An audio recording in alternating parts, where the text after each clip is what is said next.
Hello my dear students, मैं आशीष आपका online educator CNC and machine automation का। जैसे कि मैंने आप लोगों को पिछले लेक्चर्स में डिस्क्राइब किया था, आप लोगों का जो चैप्टर ऑलरेडी 3 कंप्लीट हो चुके हैं। 4th चैप्टर आप लोगों का चल रहा है। सीरीज वाइज बताऊं तो 4th चैप्टर चल रहा है, अदरवाइज वैसे ही आप लोगों का 5वां चैप्टर है, क्योंकि 2 चैप्टर मैंने कंटिन्यूस वे में कराए थे। 3rd चैप्टर को मैंने अभी छोड़ रखा है, और जो 4th चैप्टर था वो आप लोगों का मैंने कंप्लीट करा दिया था, जिसका नाम था सिस्टम डिवाइसेज। उसका बाद जो आप लोगों का 5वां चैप्टर था वो क्या था? यूनिट नंबर 5 जो थी वो थी प्रॉब्लम्स इन सीएनसी मशीन, जिसको मैंने पिछले लेक्चर में बहुत अच्छे से डिटेल में मैंने आप लोगों को बताया था, एक्सप्लेनेशन दिया था, विद प्रैक्टिकल बताया था, विद एक डायग्राम के बेस पे भी बताया था कि अगर इस तरीके की एक्सिस में टिल्डेशन हो जाता है या डिफ्लेक्शन आता है तो हमें वहाँ पर डिफरेंट टाइप की प्रॉब्लम्स को फेस करने को मिलता है। ठीक है, अब इस वाले चैप्टर में हमें जो जो टॉपिक्स कवर अप करने थे वो टॉपिक्स कौन कौन से हमारे, पहला ये था कि मैंने डिस्कस किया होता ऑलरेडी, फिर भी एक बार बता देता हूँ। Common problems in NC machine, कि ऐसी कौन कौन सी प्रॉब्लम्स कॉमन हैं जो हमारी एनसी ऑटोमेशन या सीएनसी ऑटोमेशन में देखने को मिलती हैं। सेकंड है diagnostic study of the common problems. ठीक है, यानी कि ऐसी कौन कौन से मेथड या कौन कौन सी स्टडी हैं जो हम लोगों को उन प्रॉब्लम्स को फेस करने के लिए यूज़ करी जाती हैं। ठीक है, उसके बाद हमारा आता है remedies of problems in CNC machine, मतलब उनके उपचार क्या हैं। रेमेडी को हिंदी में बोला जाता है उपचार। ये जो वर्ड यूज़ हुआ है इसको हम लोग हिंदी में बोलते हैं उपचार। ठीक है, कि सीएनसी मशीन में कौन कौन से उपचार किए जाते हैं या कौन कौन से मेथड्स हैं जिनकी सहायता से इन प्रॉब्लम्स को फेस करके दूर किया जाता है। ठीक है, तो इसमें मैंने जो बेसिक कॉमन प्रॉब्लम्स थी वो कौन कौन सी थी उनको मैंने डिस्कस किया होता। वो कॉमन प्रॉब्लम्स आप लोगों की मैंने 9 टाइप की लिखाई थी कि 9 कौन कौन सी प्रॉब्लम्स थी। फर्स्ट वन हम लोग बताएंगे तो इम्प्रॉपर ऑफ टूलिंग है, जिसको मैंने बहुत अच्छे से डायग्राम में मैंने आप लोगों को यहाँ डिफाइन कराया था। ठीक है, आप लोग यहाँ पे इस डायग्राम को चाहो तो एग्जाम्पल के तौर पे बना सकते हो। ये तो मैंने बेसिकली आपको सिर्फ समझाने के लिए बना दिया था, लेकिन अगर किसी चीज़ को समझाते समझाते अगर डायग्राम फॉर्म बन जाए, अगर कोई डायग्राम थ्योरी है आप लोग लिख रहे हो या कोई थ्योरी समझ रहे हो और आपके दिमाग में एकदम से क्लिक होगा कि भाई इस थ्योरी को तो मैं डायग्राम से अच्छे से बता सकता हूँ, तो आप लोग ये एकदम से जनरेट हुआ, ये डायग्राम किसी बुक में नहीं है।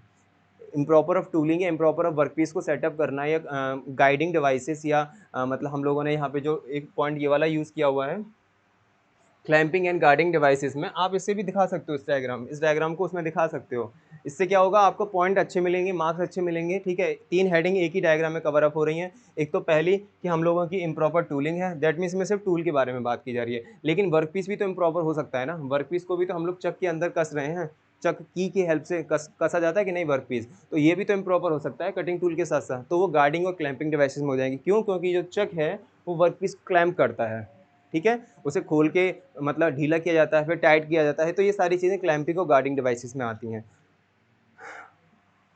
चलिए, तो हमारा फर्स्ट क्या था, इम्प्रॉपर टूलिंग था, जिसको मैंने डायग्राम के थ्रू आप लोगों को इसमें बताया था कि इसे कैसे मतलब टूलिंग में हमारे डिफ्लेक्शंस क्रिएट होते हैं कि अगर हमारी टूल की एक्सिस इस तरीके से है और वर्क पीस की एक्सिस ये वाली है बिल्कुल हॉरिजॉन्टल, और अगर इन दोनों का ठीक अलाइनमेंट होगा, मैंने इस तरीके से एरो भी आप लोगों को दिखाया हुआ कि अगर इसमें प्रॉपर ठीक तरीके से अलाइनमेंट होगा ये वाला, तो क्या होगा, वर्कपीस अच्छी सरफेस देगा और इस पर अच्छी तरीके से फेसिंग ऑपरेशन कर देगा। क्योंकि जब वर्कपीस के डायमीटर को काटा जाता है तो फेसिंग ऑपरेशन होता है।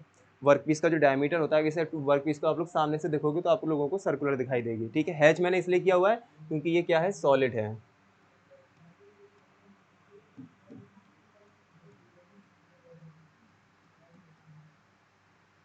ठीक है, ये क्या है, सॉलिड केस में है, इसलिए मैंने हैच किया हुआ। अगर मैं हैच नहीं करता, सिंपल अगर मैं ऐसे सर्किल बना देता, अगर सिंपल मैं इस तरीके से सर्किल बना देता तो मैं कह सकता था कि ये क्या है, ये हॉलो है। ठीक है,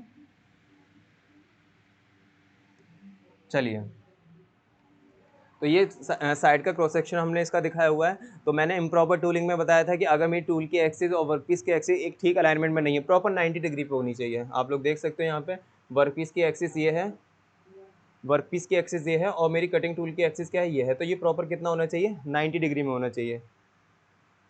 90 डिग्री में, अगर 90 डिग्री से हल्का सा भी मतलब ये 89 या 88 या फिर 90 से ऊपर हुआ तो क्या हो जाएगा, वहाँ पे एक्सीडेंट होने के चांसेस बन जाएंगे। ठीक है, तो ये इम्प्रॉपर टूलिंग में हो जाएगा। तो ये डायग्राम आप लोग वहाँ बना सकते हो। तो सडनली एकदम डायग्राम अगर थ्योरी पढ़ के आपके माइंड में क्रिएट हो रहा है तो आप लोग डायग्राम वहाँ बना सकते हो, मार्क्स अच्छे मिलेंगे।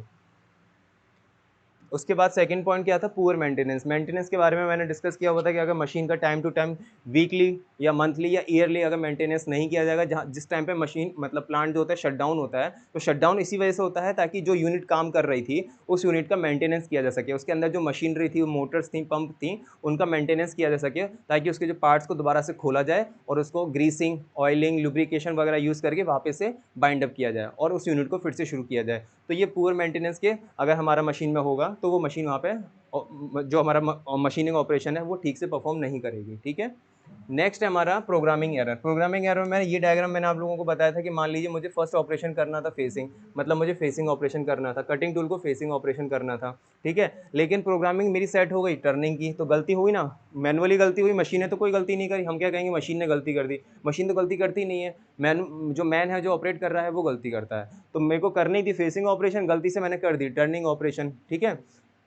तो यहाँ पे क्या हो जाएगा, मेरा प्रोग्रामिंग में एरर है, वहाँ पे कुछ ना कुछ गलती हो रही है, कुछ ना कुछ त्रुटि हुई है, तभी मेरे को एरर मिली। या फिर मुझे फेसिंग करनी थी, फेसिंग ही हुई, लेकिन वर्कपीस की सरफेस उतनी अच्छी फिनिश नहीं मिली जितनी मुझे चाहिए थी, ठीक है। तो उस बेस में क्या हो जाएगा गलती, वो भी प्रोग्रामिंग सेटअप में हो जाएगा, कोई ना कोई कोड, कोई ना कोई प्रोग्राम जरूर वहाँ पर गलत सेट हुआ है जिस वजह से हम लोगों को आउटपुट ठीक से नहीं मिला, तो वो प्रोग्रामिंग की गलती हो जाएगी, ठीक है। उसके बाद क्लैंपिंग एंड गार्डिंग इश्यू मैंने आप लोगों को समझा ही दिया कि इसमें हम लोगों को क्या करना होता है, ठीक है। वाइब्रेशन सबसे ज़्यादा खराब कॉन्सेप्ट होता है किसी भी मशीनरी लाइफ को कम करने के लिए। अगर मशीन की लाइफ को कम करनी है, मशीन में वाइब्रेशंस क्रिएट कर दो, या किसी भी बॉडी में अगर हम लोग किसी भी सिस्टम में अगर मशीन उसको लाइफ को कम करना है, उसकी लाइफ साइकिल को कम करना है, तो उसके अंदर वाइब्रेशंस क्रिएट कर दो। वाइब्रेशन क्रिएट कब होंगे, मान लो अगर हमारी कोई मशीन है नट बोल्ट से कसी हुई है, तो नट बोल्ट को टाइट करने की वजह ढीला कर दो, तो मशीन जब ऑपरेट करेगी तो वाइब्रेट करेगी बहुत बहुत ज़ोरों से, और उसके जो छोटे छोटे पार्ट्स हैं वो इधर से उधर निकल निकल के भागने लगेंगे, तो वहाँ क्या होता है वाइब्रेशन, और वाइब्रेशन उस मशीन को डैमेज करने के पूरे पूरे चांसेस क्रिएट करती है।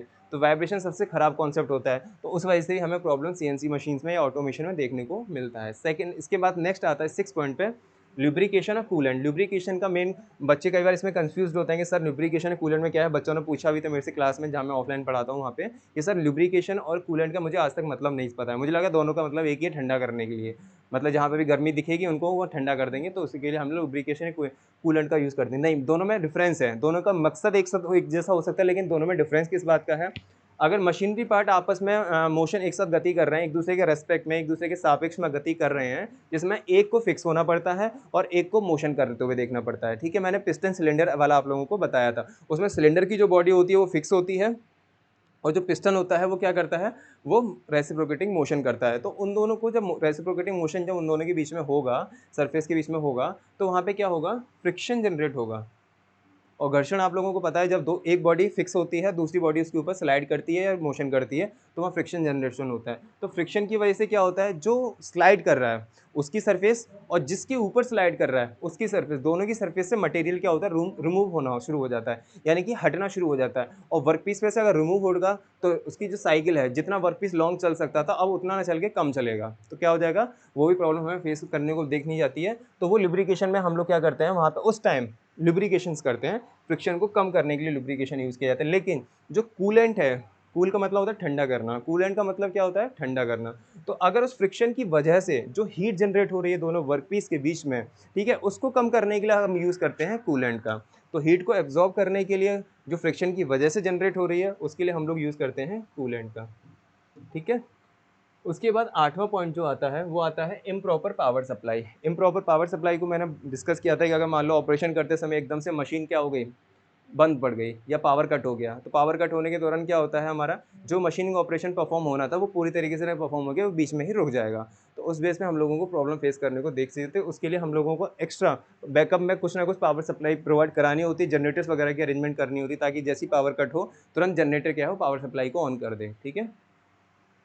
9th पॉइंट आता है over heating of CNC machine. Different CNC machine में डिफरेंट टाइप की मशीन पार्ट्स ऐसे होते हैं, सिस्टम डिवाइसेज जो हम लोगों ने पढ़े थे इससे पिछली वाली यूनिट में, उसमें क्या था, डिफरेंट टाइप के ऐसे ऐसे पार्ट्स थे जो मोशन करते हैं, गति करते हैं, ठीक है। जैसे चक हो गया, तो चक भी तो किसी के ऊपर बंधा हुआ है ना, स्पिंडल शाफ्ट के ऊपर बंधा हुआ है, तो जब वो मोशन करेगा तो वहाँ पे भी क्या होगा, फ्रिक्शन जनरेशन होगा, फ्रिक्शन जनरेशन की वजह से मशीन हीटअप होगी, हीटअप होने की वजह से क्या होता है, वहाँ पे आग लगने के चांसेस बढ़ जाते हैं। तो ऐसी मशीन में अगर आग लगेगी तो डेफिनेटली ऑपरेटर जो उसे ऑपरेट कर रहा है वो, और पूरी मशीन की असेंबली ही पूरी ख़राब हो जाएगी, जल जाएगी। और मशीन क्योंकि ऑटोमेटिक है तो वो काफ़ी कॉस्टली होती है, उसे दोबारा से परचेज़ करना आसान नहीं होता। तो ये ओवर हीटिंग के केसेस में बन जाते हैं। अब हम क्या करेंगे, इन पॉइंट्स को एक टेबल फॉर्म में रखेंगे और उसके क्या क्या रेमेडीज़ हो सकते हैं, क्या क्या उपचार हो सकते हैं, उनको हम लोग डिटेल में पढ़ते हैं। ठीक है, फर्स्ट में एक टेबल ड्रॉ कर लेते हैं।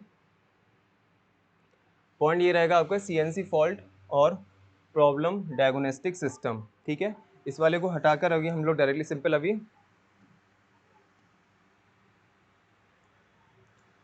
अभी हम लोग डायग्नोस्टिक करते हैं, डायग्नोस करते हैं क्या क्या है फॉल्ट को।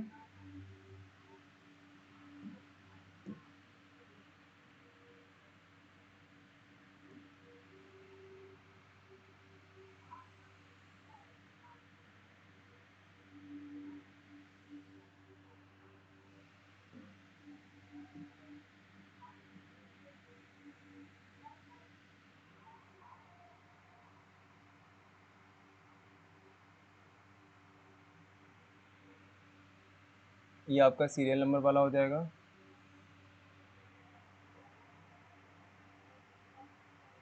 ठीक है, उसके बाद यहाँ पर प्रॉब्लम्स आ जाएंगी और दूसरे वाले पार्ट में आपका रेमेडीज आ जाएगा। चाहे तो आप लोग पैराग्राफ के फॉर्म में कर लीजिए या फिर आप लोग इस तरीके से टेबुलर फॉर्म में दिखा लीजिए। ठीक है, जैसा आप लोगों को ठीक लगे।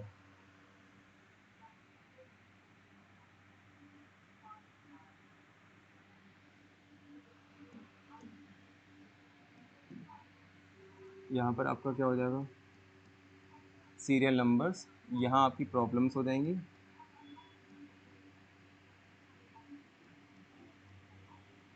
प्रॉब्लम्स इन सीएनसी मशीन्स, और यहाँ क्या हो जाएगा, उपचार। ठीक है, जो फर्स्ट पॉइंट है आपका इसमें आएगा, फर्स्ट पॉइंट में हम लोगों ने क्या पढ़ा था, इम्प्रॉपर टूलिंग।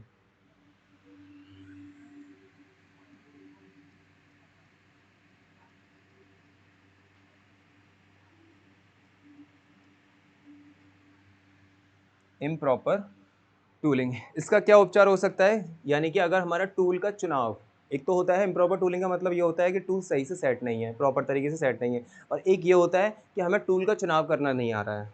चुनाव करने का मतलब सिलेक्शन ऑफ द टूल। मान लीजिए मुझे मेरा वर्क पीस है स्टेनलेस स्टील, सॉरी, मान लीजिए मेरा वर्क पीस है माइल्ड स्टील का, मेरा जो वर्क पीस जो कटिंग हम लोग करते हैं इस वाले डायग्राम में, जो वर्क पीस होता है जिसके ऊपर हम लोग नॉर्मल लेथ मशीन का मैंने डायग्राम लिया था, तो मेरा ये जो वर्क पीस था ये किसका बना हुआ था, मेरा एमएस का बना हुआ था, माइल्ड स्टील का। माइल्ड स्टील को हम लोग बोलते हैं मृदु इस्पात, हिंदी में बोलते हैं इसे मृदु इस्पात। ठीक है, मैं लिख देता हूँ, मृदु इस्पात। आप लोगों ने बहुत सुना होगा नाम मैकेनिकल वालों, बहुत अच्छे से सुना होगा एमएस क्या होता है, माइल्ड स्टील। ठीक है, ये कार्बन की, ये आयरन का ही एक फॉर्म होता है। आयरन में अगर हम लोग कुछ परसेंटेज कार्बन मिला देते हैं तो वो माइल्ड स्टील की फॉर्म बन जाती है, जिसके वर्कपीस बनाए जाते हैं और वर्कपीस के ऊपर कटिंग कराई जाती है कटिंग टूलों की हेल्प से। ठीक है, तो अगर मान लीजिए इस मेरा जो वर्कपीस है वो माइल्ड स्टील का बना हुआ है, ठीक है, एमएस का बना हुआ है,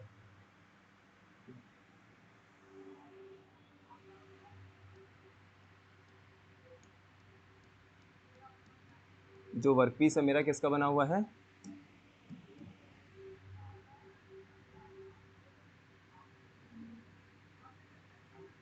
माइल्ड स्टील का बना हुआ है। और माइल्ड स्टील में मुझे पता है कि कार्बन की जो प्रतिशत मात्रा होती है वो अच्छी खासी होती है। आयरन में अगर मैं 0.15 के समथिंग या 0.15 से 0.2 तक समथिंग में अगर मैं इसमें कार्बन मिलाऊंगा तो वो माइल्ड स्टील की फॉर्म बनती है। ठीक है, लेकिन अगर मुझे उस टाइम क्या चाहिए होगा, मुझे वो कटिंग टूल चाहिए होगा जो इतने से ज़्यादा परसेंटेज ऑफ कार्बन से मिलकर बना हो। ठीक है, तो मेनली मेरे जो कटिंग टूल्स बनते हैं,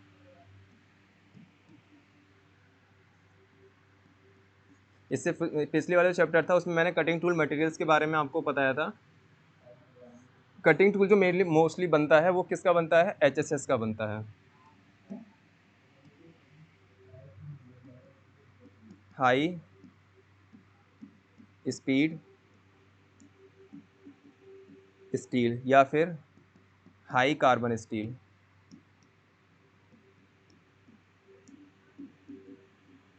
या फिर सीमेंटेड कार्बाइड। ये सारे कटिंग टूल मटेरियल्स हैं जिनसे हमारे कटिंग टूल बनाए जाते हैं, सीमेंटेड कार्बाइड। ठीक है, तो ये डिफरेंट टाइप के आपके कटिंग टूल्स हैं के कटिंग टूल्स के मटेरियल हैं जिनसे ये बनाए जाते हैं। तो मान लीजिए अगर मेरा वर्कपीस बना हुआ माइल्ड स्टील का, ठीक है, इसमें परसेंटेज ऑफ कार्बन 0.15 से 0.18 या 0.20 तक है। उसके बाद अगर मान लो कटिंग टूल है वो मेरा बना हुआ हाई स्पीड स्टील हाई, जिसमें परसेंटेज ऑफ कार्बन इससे भी ज़्यादा होता है।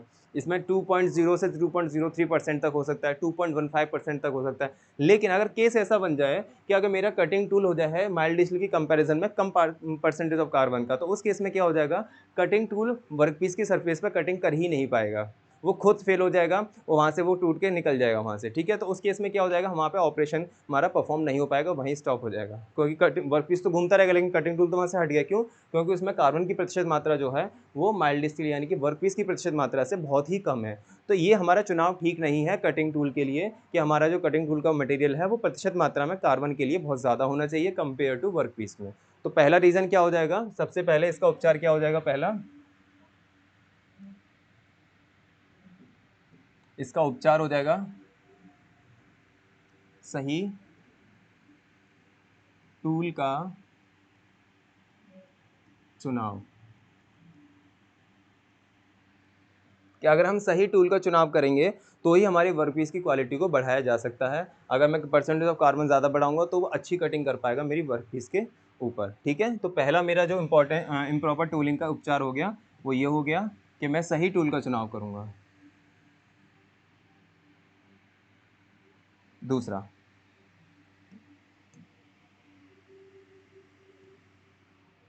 दूसरा मेरा जो पॉइंट था वो था पुअर मेंटेनेंस।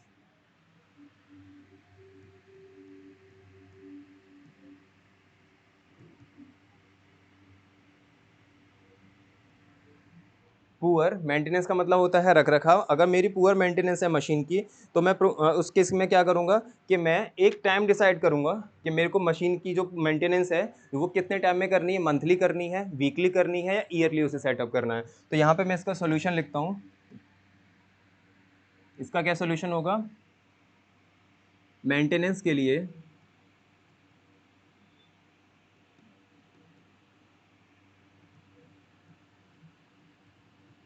वीकली या मंथली तथा yearly maintenance schedule. Maintenance schedule that means मुझे एक शेड्यूल बनाना पड़ेगा, चाहे वो मंथली हो सकता है, ठीक है,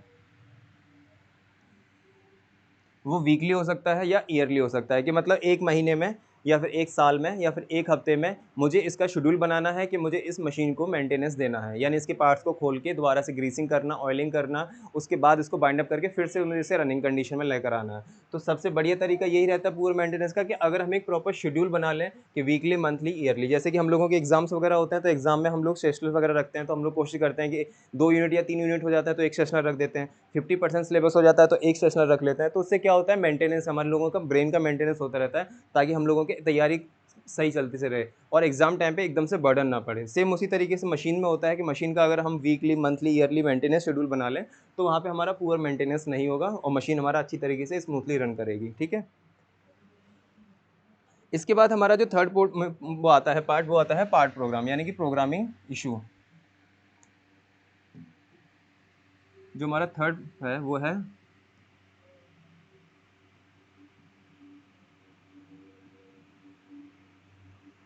प्रोग्रामिंग इशू, ठीक है। प्रोग्रामिंग इशू का मतलब क्या होता है, प्रोग्राम में इशू कब आ सकता है, या तो वो बंदा जो है वो बिल्कुल फ्रेशर है, फ्रेशर बंदे को प्रॉपर प्रोग्रामिंग की नॉलेज, प्रोग्रामिंग की ट्रेनिंग प्रोवाइड करानी है, तब वो हमारा जो प्रोग्रामिंग इशू है वो उपचार में मतलब प्रोग्रामिंग इशू का डाउट नहीं रहेगा। तो इसमें उपचार क्या हो जाएगा, तीसरा क्या हो जाएगा, प्रॉपर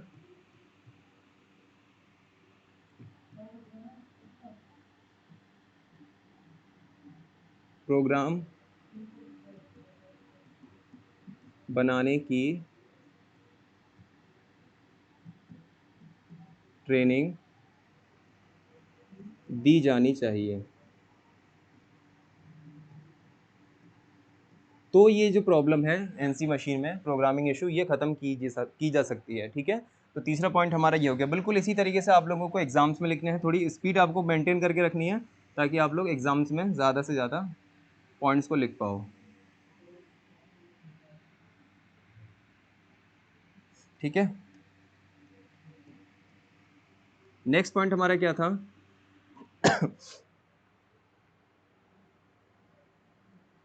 प्रॉब्लम्स, और भी हमारे कौन कौन से इसमें पॉइंट्स थे? Clamping and guarding issues, vibrations. Vibrations हम लोग नेक्स्ट पॉइंट लिखते हैं।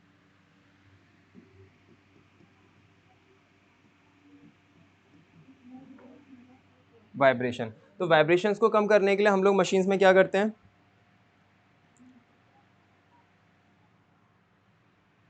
वाइब्रेशंस को कम करने के लिए क्या करते हैं? अगर मशीन बहुत ज़्यादा आरपीएम पर है, बहुत ज़्यादा स्पीड पर है, तो हम उसकी स्पीड को कम कर देते हैं। अगर मान लो डेप्थ ज़्यादा हो जाएगी, नॉर्मली अगर लेथ मशीन में, मैंने आप लोगों को ये वाला डायग्राम दिखाया, ये वाला, अगर इस केस में मैं अगर कटिंग टूल को वर्क पीस के ज़्यादा अंदर इंसर्ट करा दूंगा, या ज़्यादा डेप्थ में, ज़्यादा उसका जो व्हील है, क्रॉस स्लाइड है, अगर मैं उसे ज़्यादा घुमा दूंगा फेसिंग ऑपरेशन या फिर टर्निंग ऑपरेशन करने के दौरान, तो वर्क पीस मतलब जो वर्क कटिंग टूल की जो सर्विस है वो ज़्यादा खर्च होगी, वर्क पीस ज़्यादा खर्च होगा, उसकी सर्फेस ज़्यादा रिमूव होगी, इस बेस में वहाँ पे वाइब्रेशंस बन सकते हैं। तो यहाँ पे इसका रेमेडी क्या बन जाएगा वाइब्रेशन को कम करने के लिए? पहला तो रेमेडी ये बनेगा,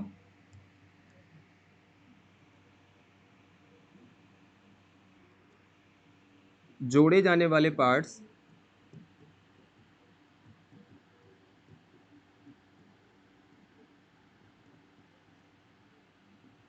को ठीक प्रकार से, ठीक प्रकार से टाइट किया जाए।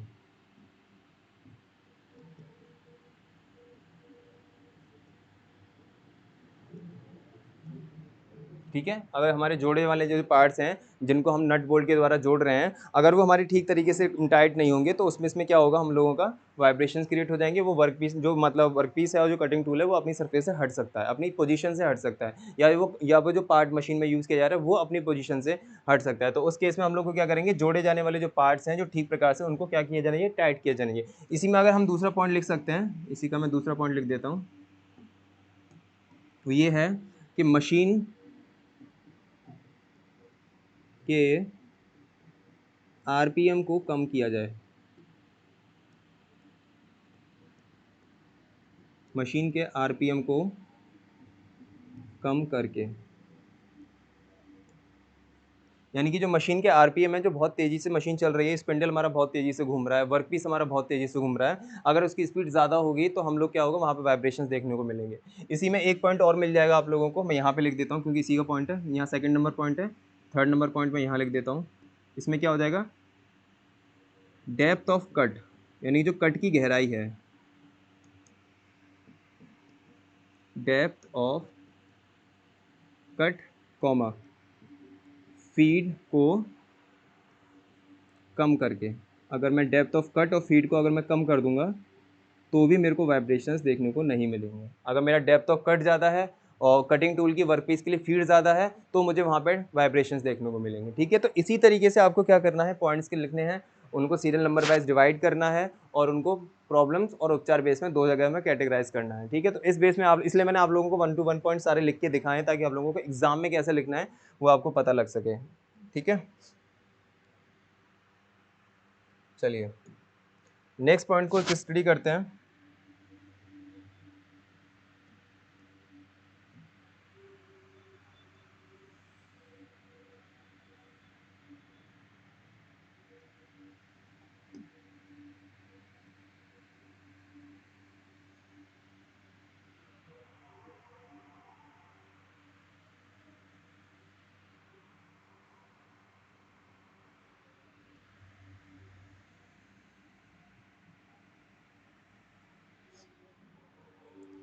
कितने पॉइंट हो गए थे हम लोगों के? 4 पॉइंट्स।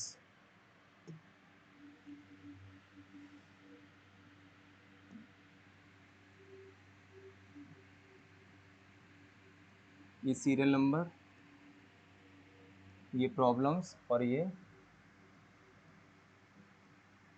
उपचार, जिसमें हम लोगों के 4 पॉइंट्स हो चुके थे। एंड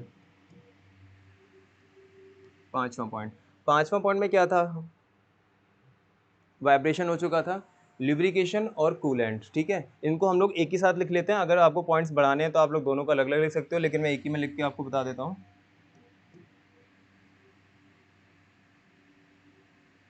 इम्प्रॉपर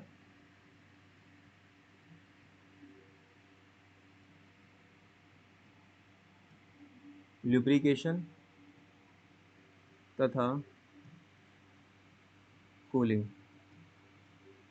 ठीक है। यानी कि अगर हमारा लुब्रिकेशन इम्प्रॉपर है, टाइम टू टाइम लुब्रिकेशन नहीं किया जा रहा है उन पार्ट्स के बीच में जिसमें फ्रिक्शन हो रहा है ज़्यादा से ज़्यादा, या वो पार्ट जो आपस में कांटेक्ट में ज़्यादा हैं, जो फ्रिक्शन क्रिएट कर रहे हैं, अगर उनके बीच में टाइम टू टाइम लुब्रिकेशन नहीं हो रहा है, शेड्यूलिंग नहीं हो रही है, तो उस बेस में प्रॉब्लम्स हो सकती है। तो इसमें आप लोगों की जो हेडिंग है वही आप लोगों का उपचार में आ जाएगा। यहाँ पे उपचार में क्या आ जाएगा, 5वां पॉइंट, लुब्रिकेशंस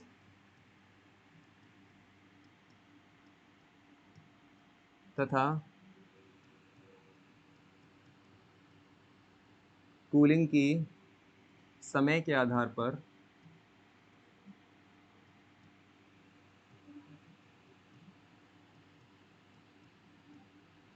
लुब्रिकेशन तथा कूलिंग की समय के आधार पर शेड्यूलिंग करना, शेड्यूलिंग करना। इसका क्या मतलब है कि अगर हम प्रॉपर शेड्यूल बना लेंगे, एक टाइम टेबल बना लेंगे कि हमें इतने टाइम पे प्रॉपर लुब्रिकेशन करना है, इतने टाइम पे प्रॉपर कूलिंग करनी है। वैसे तो कूलिंग का जो ऑप्शन होता है, जो इसका लुब्रिकेशन का जो ऑप्शन होता है, ये प्रोग्रामिंग में ही सेट होता है। जैसे जैसे हीट बढ़ती है वर्कपीस और कटिंग टूल के बीच में, ऑटोमेटिक हमारा जो कूलेंट होता है, लुब्रिकेंट होता है, वहाँ पे पहुँच जाता है और वो उस सरफेस को स्मूथ कर देता है, ठीक है। ये प्रोवाइड नहीं होगा तो सरफेस की, हमारे वर्कपीस की जो सरफेस है ना, वो भी पूरी तरीके से स्मूथ नहीं हो पाएगी। तो उस बेस में हम लोग इस पॉइंट को रख सकते हैं। नेक्स्ट पॉइंट जो हमारा आता है वो आता है छठा,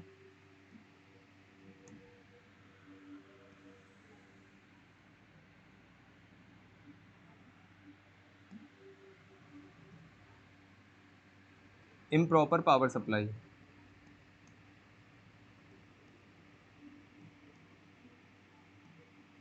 इम्प्रॉपर पावर सप्लाई, इसका क्या मतलब है, अगर हमारी पावर सप्लाई कट हो रही है किसी भी ऑपरेशन या मशीनिंग प्रोसेस के होने इसके बीच में, तो हमारा जो ऑपरेशन है या मशीनिंग प्रोसेस है, वर्क पीस जो है वो हमारा अधूरा रह जाएगा और हमारा जो वर्क पूरा कंप्लीट होना था वो नहीं हो पाएगा। तो इसके लिए उपचार के हम लोग क्या करेंगे, बैकअप यानी जनरेटर्स वगैरह का अरेंजमेंट रखेंगे।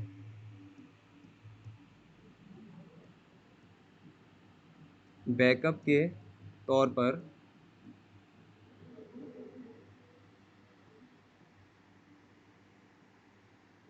जनरेटर्स का जनरेटर्स की व्यवस्था होनी चाहिए,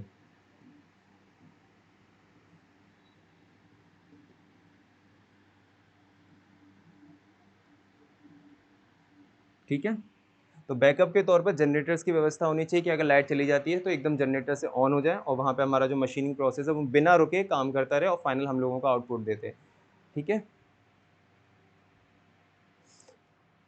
नेक्स्ट हमारा सबसे ज़्यादा मोस्ट इंपॉर्टेंट जो पॉइंट आता है वो ये आता है,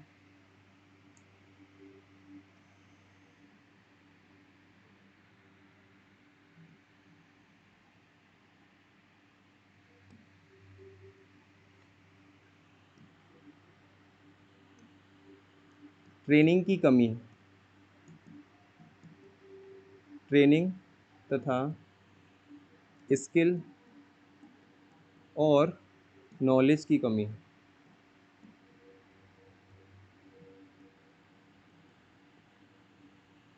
किसके अंदर, ऑपरेटर के अंदर। अगर मान लो ऑपरेटर हम लोगों का जो ऑपरेशन परफॉर्म कर रहा है, मशीन को जो ऑपरेट कर रहा है, अगर उसी को मशीन को चलाने की प्रॉपर नॉलेज नहीं है, वो मशीन को प्रॉपर तरीके से डील नहीं कर पा रहा है, या उसे प्रॉपर तरीके से कंपनी इंडस्ट्री वालों ने वो ट्रेनिंग प्रोवाइड नहीं करी है। किसी भी मशीन को चलाने से पहले उसे प्रॉपर ट्रेनिंग करनी होती है। इसलिए स्टूडेंट डिप्लोमा के जो होते हैं वो सीएनसी मशीनिंग प्रोग्रामिंग या मशीन को ऑपरेटिंग करना सीखते हैं। उसके बाद मशीन में उनको फाइनली कोई मशीन उनको दी जाती है ऑपरेशन वगैरह या प्रोडक्शन के लिए, मैन्युफैक्चरिंग के लिए। तो अगर प्रॉब्लम वहाँ पे कहाँ देखने को मिलेगी, अगर ऑपरेटर के अंदर ट्रेनिंग की कमी है उसके अंदर स्किल्स की कमी है, उसके पास एक्सपीरियंस नहीं है काम को करने का, या उसके अंदर किसी टाइप की नॉलेज की कमी है, ठीक है, उसके पास एक प्रॉपर डिग्री, डिप्लोमा की डिग्री है, इसलिए मैंडेटरी रखी जाती है। टेक्नीशियंस की वैकेंसी वगैरह निकलती हैं या मशीन ऑपरेटिंग की वैकेंसी निकलती है, डिप्लोमा बेस निकलती है। क्यों? क्योंकि उनको सब्जेक्टिव नॉलेज तो उनके कोर्स में ही दे दी जाती है जो वो डिप्लोमा का कोर्स कर रहे हैं, बाकी उनको प्रैक्टिकली नॉलेज उनको प्रैक्टिकल वे में दी जाती है, ठीक है। इसी तरीके से ITI वाला उसी तरीके से क्या रहता है, ये वाला जो पॉइंट उसी के अंडर में आ रहा है। तो यहाँ पर इसका उपचार क्या है कि ऑपरेटर को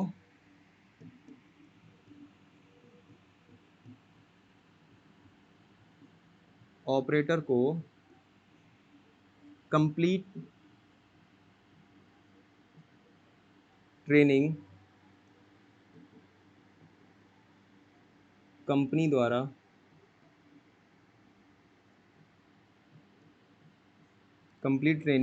द्वारा प्रोवाइड की जानी चाहिए।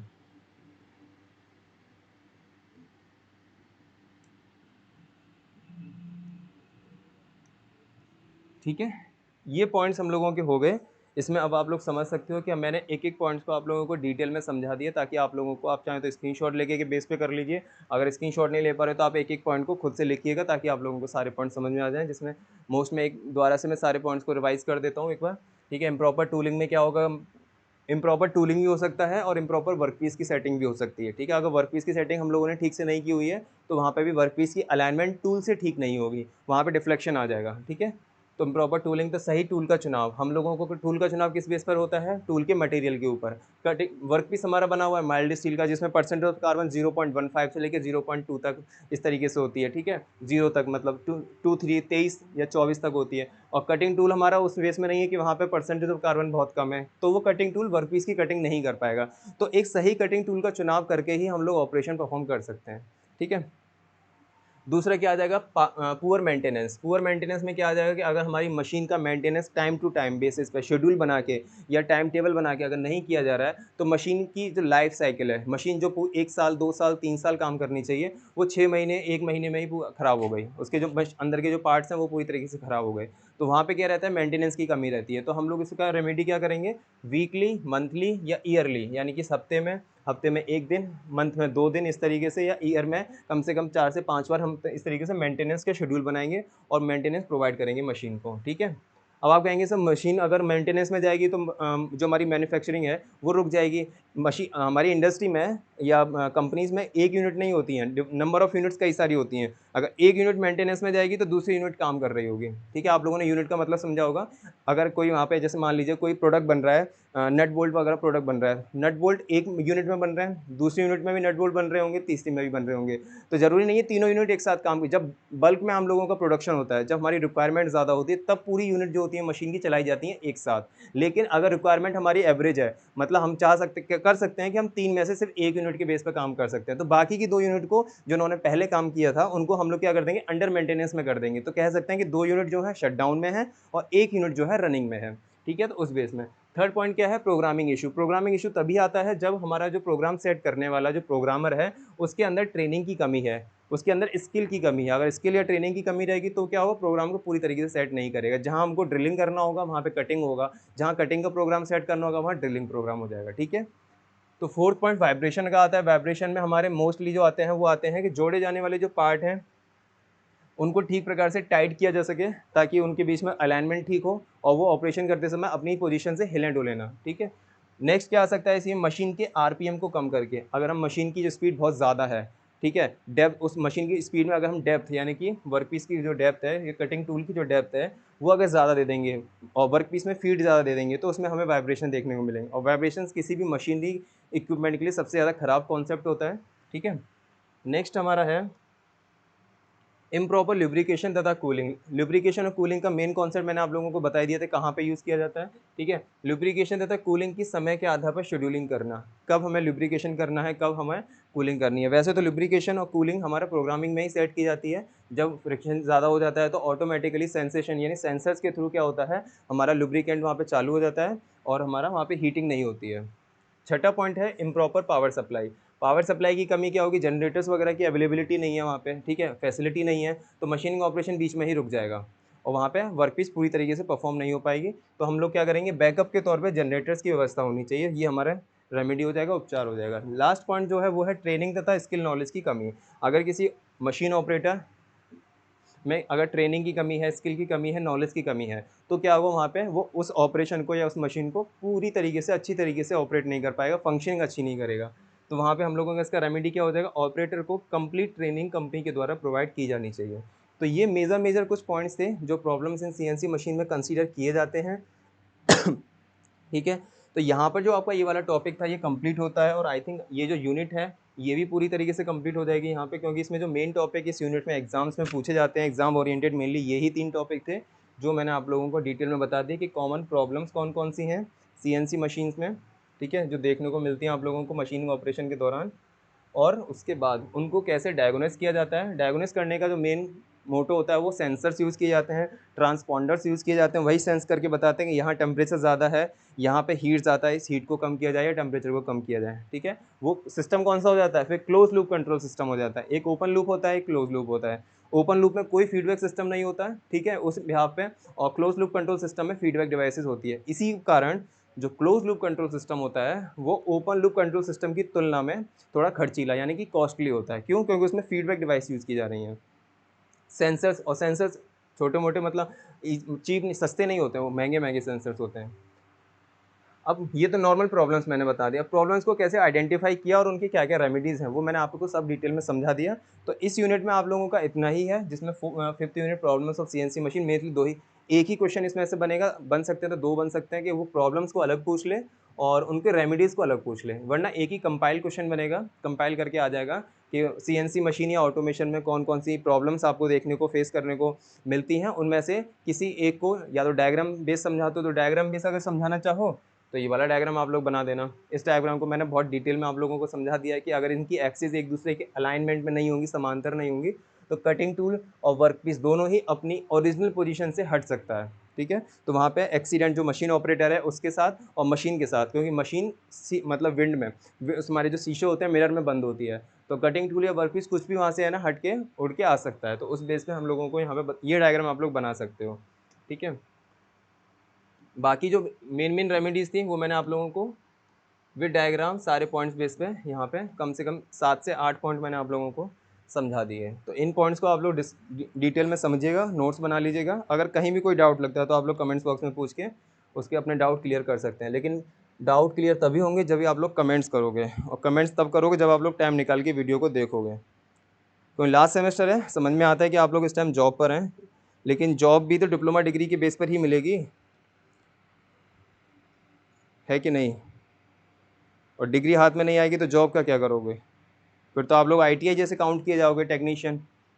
लेकिन आप लोगों को डिप्लोमा में क्या होता है, यही जूनियर इंजीनियर बनते हो। इंजीनियर की पोस्ट कब मिलेगी? जब आप लोगों के पास डिप्लोमा की डिग्री होगी, और डिप्लोमा की डिग्री तब आएगी जब आप लोग बिना किसी बैक के सारे सब्जेक्ट क्लियर करोगे। लग रहा होगा कि सीएनसी बहुत ईजी सब्जेक्ट है, थ्योरेटिकल सब्जेक्ट है, तो उसमें क्या है, लिख देंगे रामायण इधर उधर की। लेकिन रामायण लिखने के लिए भी तो दिमाग चाहिए, दिमाग ही नहीं होगा तो आप लोग रामायण कैसे लिखोगे, है ना? तो यही सारी चीज़ें हैं जो आप लोगों को इसमें ध्यान रखनी है, कुछ चीज़ें। और इसके बाद जो आप लोगों की नेक्स्ट यूनिट आएगी उसका नाम रहेगा आपका automation and NC system. Automation and NC system. Automation को मैं ऑलरेडी फर्स्ट यूनिट, जब मैंने फर्स्ट लेक्चर इसका शूट किया था तभी आप लोगों का ऑटोमेशन के बारे में मैंने अच्छे से बता दिया था कि ऑटोमेशन हमारे मेनली 3 टाइप के होते हैं, फिक्स्ड ऑटोमेशन, प्रोग्रामेबल ऑटोमेशन और फ्लेक्सिबल ऑटोमेशन। ठीक है, मैं दोबारा से डिस्कस करूंगा इसको। ऑटोमेशन एंड एनसी सिस्टम, ये आप लोगों का छठा चैप्टर यानी कि 6th चैप्टर रहेगा। सीरीज वाइज चलो तो 7वां चैप्टर है, जिसमें मैंने 3rd यूनिट को अभी छोड़ रखा है क्योंकि वो थोड़ा लेंदी है। एक बार आपके सारे चैप्टर्स ही कंप्लीट हो जाएंगे तो आप लोगों का वो चैप्टर शुरू करा दूंगा, उसको मैं डिटेल में बताऊंगा क्योंकि उसमें थोड़ा प्रोग्रामिंग के बारे में है, कोडिंग वगैरह, प्रोग्रामिंग, बाइनरी को डेसिमल में कन्वर्ट करना, डेसिमल को बाइनरी में कन्वर्ट करना, तो ये सारी चीज़ें उसमें इन्वॉल्व हैं। इसलिए उसको थोड़ा डिटेल में लेक्चर्स अच्छे से लेके 1 से 1.5 घंटे का लेक्चर, 2 घंटे का लेक्चर लेके उसे मैं आपको समझाऊंगा।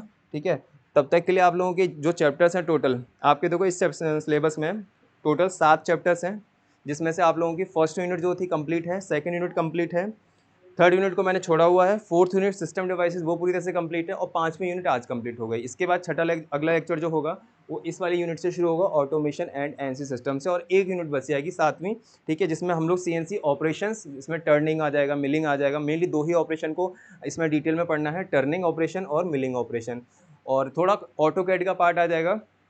ऑटोकैड में आप लोगों का जो थर्ड सेमेस्टर में आप लोगों ने ऑटोकैड की कुछ कमांड्स पढ़ी होंगी, ऑटोकैड में एफएमएस पढ़ा होगा, फ्लेक्सिबल मैन्युफैक्चरिंग सिस्टम क्या होता है, टीक्यूएम क्या होता है, टोटल क्वालिटी मैनेजमेंट क्या होता है, ठीक है, जस्ट इन टाइम जेआईटी क्या होता है, ये आप लोगों ने आईएमडी में भी पढ़ा होगा, जो आप लोगों के फिफ्थ सेमेस्टर में IMD industrial management and entrepreneurship development जो सब्जेक्ट था, उसमें भी आप लोगों ने ये पढ़ा होगा। तो थोड़ा थोड़ा बेसिक उससे मैच करता है, तो वो भी जल्दी जल्दी कवर अप कर लेंगे। जिसमें लेकिन थर्ड यूनिट जो है पार्ट प्रोग्रामिंग वाली, जो आप लोगों का चैप्टर नंबर 3 है,